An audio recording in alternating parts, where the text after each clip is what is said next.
इस मूवी के स्टार्ट में हमें बताया जाता है कि इंसानों के पैदा होने से पहले ही उनकी लाइफ और फेथ डिसाइड कर दी जाती है और ये सब हेवन में एक मशीन डेस्टिनी एस्ट्रोलेब कंट्रोल करती है। यहाँ हमें पता चलता है कि फ्लावर माउंटेन के ऊपर एक डीमन को अपनी फेथ कबूल नहीं थी और इसीलिए वो हेवन की आर्मी से लड़कर डेस्टिनी एस्ट्रोलेब को तोड़ने का डिसाइड करता है ताकि वो अपनी फेथ और लाइफ खुद डिसाइड कर सके। लेकिन अपने प्लान में वो कामयाब नहीं हो पाता क्योंकि हेवन की आर्मी उसे मार देती है और उसकी बॉडी छोटे छोटे पीसेस पर डिवाइड होकर फ्लावर माउंटेन पर वापस गिर जाती है। पर यहाँ हमें पता चलता है कि वो डीमन अभी पूरी तरह खत्म नहीं हुआ था, बल्कि उसके हार्ट स्टोन से एक मंकी डीमन पैदा हुआ था। अब जैसे ही हेवन की गॉडेस को ये पता चलता है कि उस माउंटेन पर अभी भी एक डीमन है, तो वो उस डीमन को खत्म करने के लिए उस माउंटेन पर बहुत से डिजास्टर यानी आफतें भेजती है, जिससे वो डीमन तो नहीं मरता लेकिन वो माउंटेन खंडर बन जाती है। अब जैसे ही वो डीमन अपने माउंटेन को खंडर देखता है तो वो हेवन के लोगों से लड़ने का और डेस्टिनी एस्ट्रोलेब को तबाह करने का डिसाइड करता है। अब यहीं से मूवी का सीन कट होता है और हमें एक एकेडमी को दिखाया जाता है जहाँ पर हेड मास्टर्स डिसाइड कर रहे थे कि कौन से स्टूडेंट्स हेवन में जाने के लायक हैं। और यहीं पर हम इस मूवी के मेन कैरेक्टर वुकोंग को भी देखते हैं जो कि इस एकेडमी से खाना चुरा रहा था और तभी उसे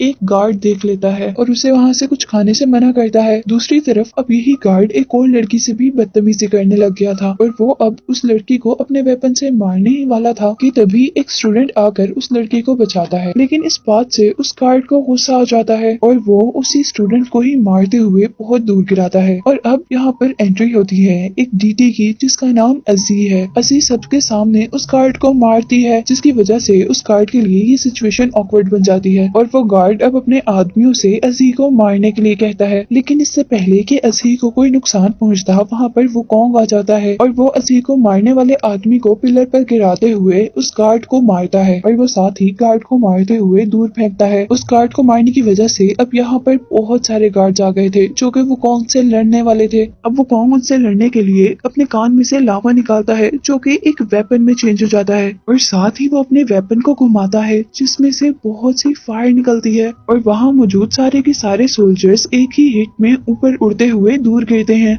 वुकोंग यहाँ सारे सोल्जर्स को जमीन पर गिरा हुआ देखकर काफी खुश हो रहा था। अब जैसे ही इस सारे वाकये का गॉडेस को पता चलता है तो वो अपने एक खास आदमी टियान को यहाँ सिचुएशन कंट्रोल करने के लिए भेजती है। वुकोंग जो कि रिलैक्स फील कर रहा था उसे भी अपने करीब खतरे का अंदाजा होता है और तभी यहाँ पर टियान आकर वुकोंग पर बहुत से डैगर्स और ब्लेड से अटैक कर देता है। वो ब्लेड्स उसके इर्द गिर्द एक तूफान क्रिएट कर देती हैं जिससे उसे लड़ना मुश्किल हो रहा था और अब वो अपना वेपन जोर से जमीन पर मारता है जिसके रिजल्ट में उसका वेपन बहुत ज्यादा बड़ा हो गया था। वो जल्दी से अपने वेपन पर किक करता है जिसके अंदर से बहुत से फ्लेम्स निकलते हैं और वो सारी ब्लेड्स अब टियान की तरफ मुड़ जाती हैं और अब वुकोंग अपने बड़े से वेपन पर दोबारा टियान पर अटैक कर रहा था और यहाँ पर अब एजी भी थी। वुकोंग एजी को नहीं मारना चाहता था लेकिन वो अपने वेपन को कंट्रोल भी नहीं कर पा रहा था और अब एजी अपनी एक फिंगर के साथ उस वेपन को रोक देती है। लेकिन यहाँ पर हमें पता चलता है कि असल में वो वेपन एजी के फ्रेंड अर्लिंग ने रोका था और अब यहाँ पर अर्लिंग और वुकोंग के दरमियान में लड़ाई होती है और अर्लिंग एक ही पंच में उसका वेपन तोड़ देता है जिसकी वजह से वुकोंग दूर जाकर गिरता है और इस तरह वुकोंग हार जाता है और हेवन सोल्जर्स उसे पकड़कर कैद कर लेते हैं।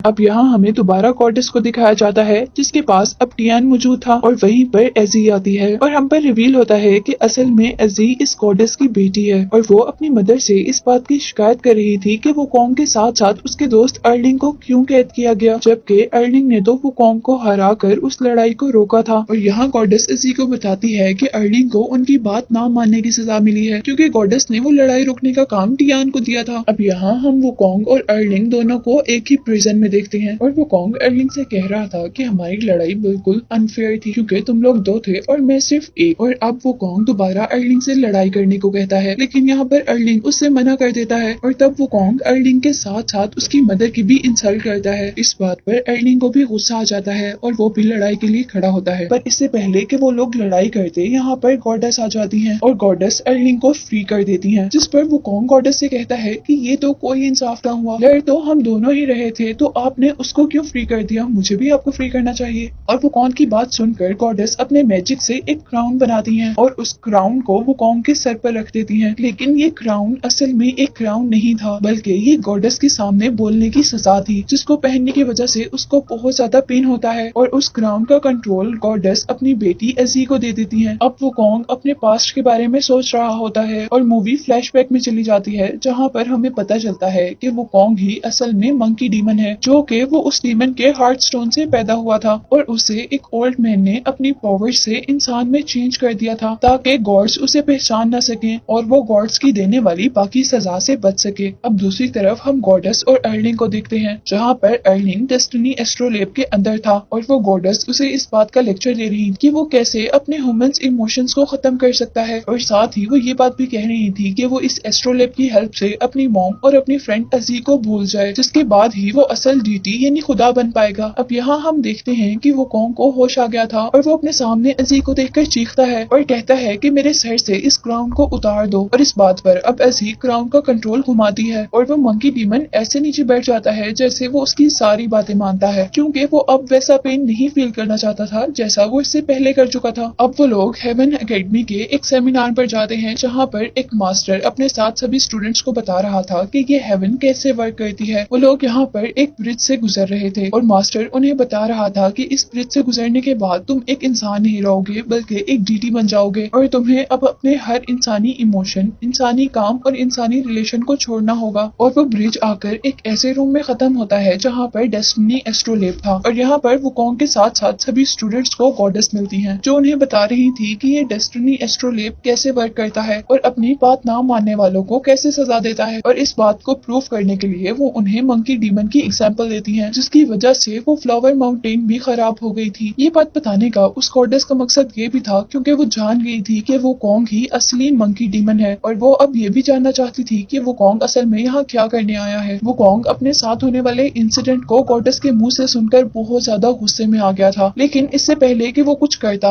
अजी अपनी मॉम यानी गॉडेस को रोक देती है। असल में वो गॉडेस की इस स्टेटमेंट से डिसएग्री थी। वो कहती है कि हेवन का असल काम लोगों को इंसाफ देना है और वो अपनी मॉम यानी गॉडेस से पूछती है कि क्या किसी का घर तबाह करना कोई इंसाफ हो सकता है। और यहाँ गॉडेस उसे बताती है कि ये सब कुछ वो डेस्टिनी एस्ट्रोलेब ही डिसाइड करता है और उसी का कहा हुआ एक ट्रू जस्टिस है। इस सब के बाद सारे स्टूडेंट्स यहाँ से चले जाते हैं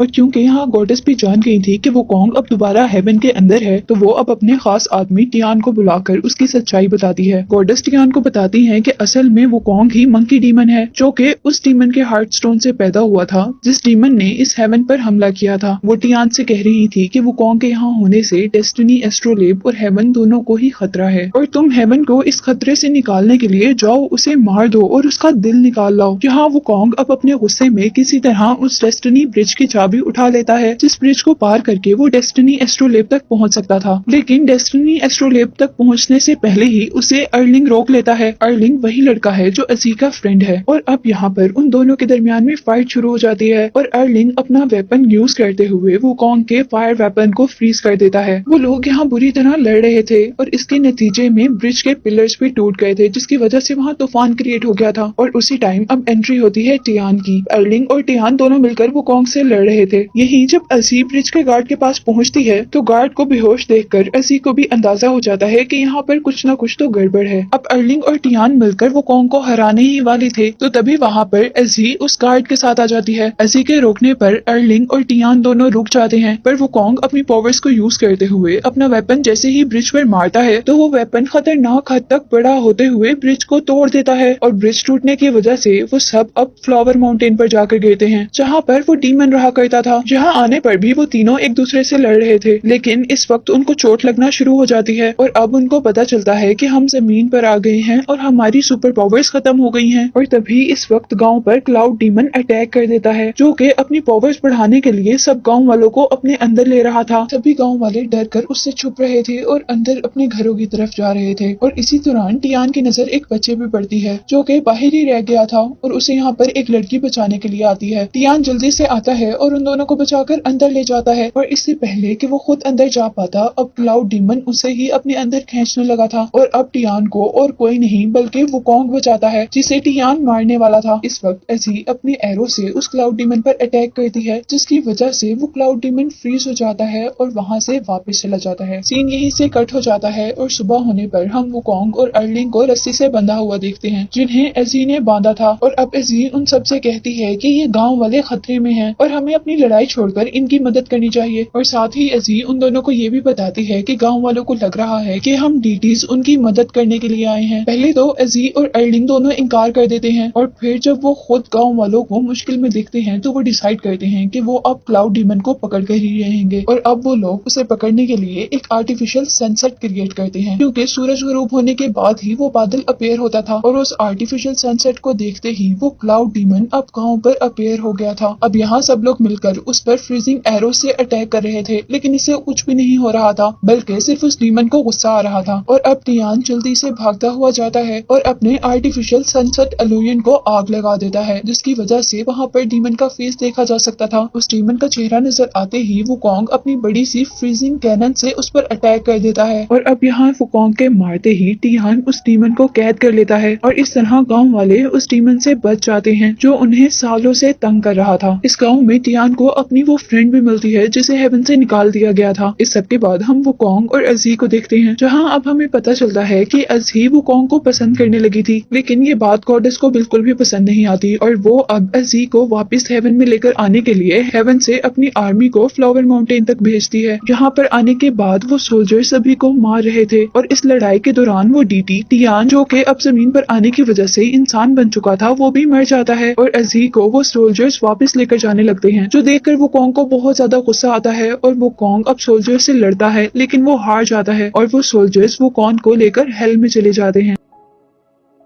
और यहाँ हेल में उसके साथ बहुत बुरा सलूक किया जा रहा था। वुकोंग को उन्होंने चेन्स में बांधा हुआ था और उसकी पूरी बॉडी भी जला दी थी, लेकिन वो अभी भी अपनी फ्रेंड एजी का वेट कर रहा था। और यहाँ एजी आकर वुकोंग को बताती है कि तुम हार गए हो और तुम्हारी माउंटेन दोबारा तबाह हो गई है, जिसे सुनकर वो सच में हार जाता है और वहीं पर मर जाता है। यहाँ दूसरी तरफ अर्लिंग भी अभी कैद में ही था और वुकोंग भी एजी की बातें सुनने की वजह से मर गया था। एजी उसके मरने पर बहुत ज्यादा दुखी थी और एजी अब वुकोंग के स्कार्फ को और उसकी मट को उठाकर दोबारा फ्लावर माउंटेन तक फेंक देती है, जहाँ जाने पर मूवी के स्टार्ट में दिखाया जाने वाला ओल्ड मैन दोबारा उस मंकी डीमन के स्कार्फ को पकड़ता है और मंकी डीमन को जिंदा कर देता है। वो यहाँ कहता है कि तुम नहीं हार सकते, तुम कैसे हार गए हो, और मंकी डीमन को यानी वुकोंग को दोबारा लड़ने के लिए कहता है। लेकिन यहाँ अर्थ पर आने की वजह से वुकोंग की एक मर्तबा सारी पावर्स खत्म हो गई थी, लेकिन फिर भी वो हार नहीं मानता और फ्लावर माउंटेन पर पड़े अपने बड़े से वेपन को पकड़ता है और बहुत कोशिश के बाद वो अपनी सारी पावर्स वापस हासिल कर लेता है। वो अपने बड़े से वेपन को जमीन पर मारता है, जिससे एक आग का तूफान क्रिएट होता है जो उसको हेवन तक ले जाता है। हेवन तक आने पर वो दावा करता है कि अब मेरी पावर्स और हेवन की पावर्स इक्वल हैं और साथ ही वो अपने वेपन से फायर निकालते हुए वहाँ पर गार्ड्स को बहुत दूर फेंकता है और अब आगे बढ़ता है सेलेस्टियल गार्ड से लड़ने के लिए, जिसके बाद वो डेस्टिनी एस्ट्रोलोप को खत्म कर सकता था। अब यहाँ हम देखते हैं कि टियान भी जिंदा होकर वुकोंग के पास आता है और वो वुकोंग का साथ देने के लिए सेलेस्टियल आर्मी से लड़ने लग जाता है, जबकि एजी अंदर डेस्टिनी एस्ट्रोलोप पर अटैक कर देती है। लेकिन इससे पहले कि वो उसे डिस्ट्रॉय कर पाती, वहाँ पर गॉडेस उसे रोकती है और अब एजी अपनी मॉम के अटैक की वजह से दूर गिरने वाली थी, लेकिन तभी वुकोंग वहाँ पर आकर एजी को कैच कर लेता है और यहाँ पर टियान अब उस गॉडेस से लड़ने लगा था। टियान अपने बहुत से मेटल से उस गॉडेस पर अटैक करता है, लेकिन गॉडेस अपने सामने मेटल शील्ड बनाते हुए उन सारी ब्लेड्स को डिस्ट्रॉय कर देती है और अब वो गुस्से में टियान पर ऐसा अटैक करती है कि टियान वहाँ दूर जाकर गिरता है और डेस्ट में चेंज हो जाता है, यानी वो खत्म हो गया था। अब यहाँ वुकोंग के हाथ में हम एजी को देखते हैं जिसकी सोल इंजर हो गई थी और यहाँ पर एजी वुकोंग से कहती है तुम उदास मत होना, बल्कि अपने लिए लड़ो, और ये कहते साथ ही वो मर जाती है। और अब यहाँ पर एंट्री होती है एर्लिंग की, जिसे गॉडेस ने डेस्टिनी एस्ट्रोलेप के जरिए फीलिंगलेस बना दिया था और वो अब गॉडेस की तरफ से वुकोंग से लड़ता है। वो वुकोंग को मारने ही वाला होता है कि तभी उसकी फ्रेंड अजी उसके सामने आती है। अजी सच में उसके सामने नहीं थी, बल्कि अजी ने अपना इल्यूजन उसके सामने क्रिएट किया था और वो एल्डिंग से रिक्वेस्ट करती है कि वो वुकोंग को ना मारे क्योंकि वो वुकोंग को पसंद करती थी। और ये बात सुनकर अब एल्डिंग के अंदर दोबारा फीलिंग्स जाग जाती हैं और अब जब यहाँ पर गॉडेस आती है तो वो फील करती है कि यहाँ कुछ गलत हो रहा है और उसे जैसे ही पता चलता है कि अर्लिंग्स के पास फीलिंग वापस आ गई है तो अब वो वुकोंग और अर्लिंग दोनों को मारने के लिए एक बहुत बड़ा तूफान क्रिएट करती है, लेकिन ये तूफान उनको हरा नहीं पाता और वुकोंग उस तूफान के अंदर से ही मुख्तलिफ चीजों के ऊपर चढ़ते चढ़ते उस गॉडेस के पास पहुंचता है और यहाँ उसे अपने अटैक से खत्म कर देता है और साथ ही वो अपना मकसद भी पूरा कर लेता है, यानी वो डेस्टिनी एस्ट्रोलेब को भी खत्म कर देता है। यहाँ अब वो मंकी डीमन अपने मकसद में कामयाब हो गया था और अब अर्लिंग इस हेवन का न्यू डीटी था और वो अब मंकी डीमन से कहता है कि इस बार तो तुम्हें अजी ने बचा लिया, लेकिन अगली बार अगर तुम हेवन में आए तो तुम्हें कोई नहीं बचा पाएगा। और अब वो दोनों अपने अपने रास्तों की तरफ चले जाते हैं, यानी अर्लिंग जो कि अब न्यू डीटी था वो हेवन की तरफ चला जाता है और मंकी किंग अब अपना मकसद पूरा होने के बाद अपनी फेथ को एक्सेप्ट कर लेता है और अपने फ्लावर माउंटेन की तरफ चला जाता है और यही दिखाते हुए ये मूवी एंड हो जाती है।